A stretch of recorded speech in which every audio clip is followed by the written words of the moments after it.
Connection established.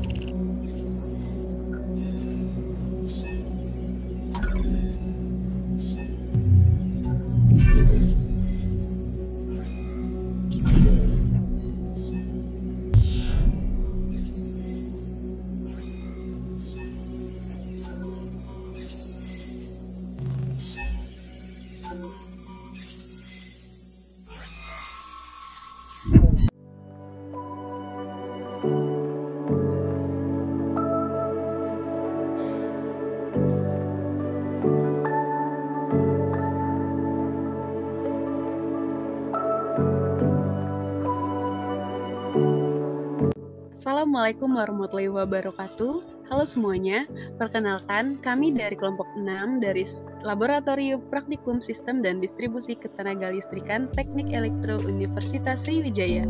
Izinkan saya memperkenalkan anggota kelompok saya. Dengan saya sendiri, Anissa Dwi Sundari dengan NIM 03041182020514. Selanjutnya, saya Mutia Mariam dengan NIM 0304 1282 025071. Dengan saya Kurniawan dengan NIM 0304 1282 025032. Selanjutnya saya Erikson Toprianto Sinaga dengan NIM 0304 1282 025024. Dan dengan saya Muhammad Kifari Fabian dengan NIM 0304 128 20 25 044. Dan yang terakhir ada Ahmad Nurudin dengan NIM 0304 118 20 25 020 yang saat ini sedang berhalangan hadir dikarenakan ada kegiatan di luar kota. Pada video ini kami akan menjelaskan mengenai short circuit yang telah kami pelajari pada praktikum sistem dan distribusi ketenagalistrikan. Yang pertama mengenai apa itu short circuit akan dijelaskan oleh Erikson Sinaga. Kepada saudara Erikson, dipersilakan. Baiklah, apa itu gangguan? Gangguan adalah suatu ketidaknormalan atau interface dalam sistem tenaga listrik yang mengakibatkan mengalirnya arus yang tidak seimbang dalam sistem 3 fasa. Slide selanjutnya.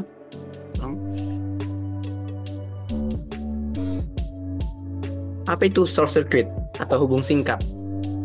Kita seringkali mendengar suatu peristiwa tentang kebakaran yang terjadi karena adanya hubung singkat, atau lebih kita kenal sebagai istilah korslet, atau terjadi hubung singkat arus pada suatu komponen listrik.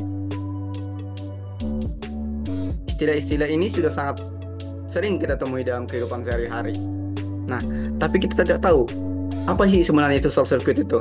Nah, di sini hubung singkat atau short circuit adalah suatu situasi atau kondisi di mana arus listrik melewati tempat yang tidak seharusnya dia berada, dengan keadaan impedansinya itu sangat rendah.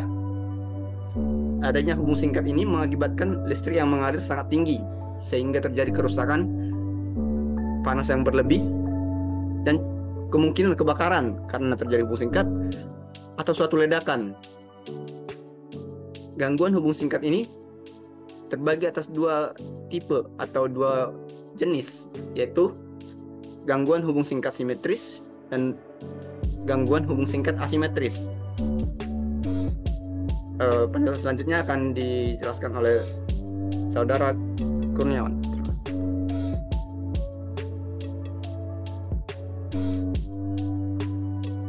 Baik, pada slide ini saya akan menjelaskan apa saja jadi penyebab dari hubung singkat. Jadi hubung singkat itu disebabkan oleh beberapa hal. Yang pertama, isolasi yang digunakan sudah mengalami kerusakan atau penuaan. Yang kedua, penghantar tanpa isolasi terkena air dan terhubung dengan penghantar lainnya. Hal ini akan terjadi hubung singkat karena air akan berfungsi sebagai konduktor atau penyalur tegangan listrik. Selanjutnya ada penyambungan kabel yang tidak sempurna. Dan yang terakhir itu adalah konduktor listrik yang tidak terlapisi bahan isolator bersentuhan dengan tidak sengaja. Mungkin itu beberapa hal yang menjadi penyebab dari hubung singkat. Selanjutnya ada gangguan simetris. Apa saja sih gangguan di jenis gangguan simetris ini? Jadi pada gangguan simetris ini terdapat satu buah gangguan yang bernama hubung singkat 3 fasa atau short circuit 3 phase. Yang mana gangguan ini adalah gangguan yang paling berbahaya, tetapi paling sedikit kemungkinan untuk terjadi, yaitu sekitar 5%. Karena satu-satunya gangguan seimbang, sedangkan yang lainnya adalah gangguan yang tidak seimbang. Gangguan hubung singkat ini hanya terjadi pada sistem 3 fasa, dan korsleting jenis ini terjadi saat sistem ketiga konduktor terhubung singkat secara bersamaan. Dan berikut adalah gambar dari hubung singkat 3 fasa ke tanah. Untuk selanjutnya akan dijelaskan oleh teman saya, Mutia Fifa Mariam. Oke, baik. Terima kasih Kurniawan. Sebelumnya tadi sudah dijelaskan oleh Kurniawan mengenai gangguan simetris. Selanjutnya adalah gangguan asimetris. Next.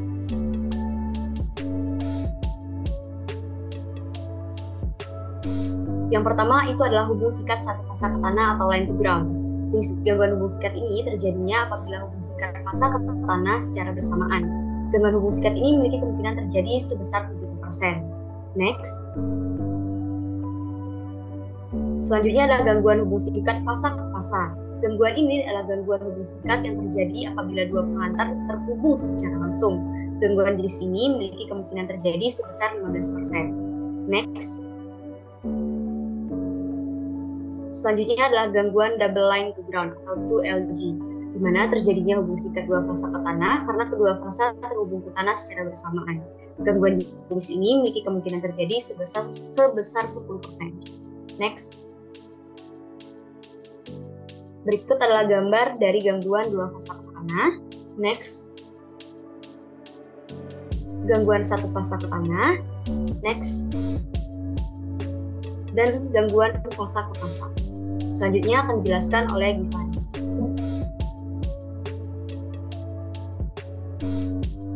Baiklah, mengenai hubung singkat berdasarkan lama terjadi, yaitu terbagi menjadi dua, yaitu transien dan permanen.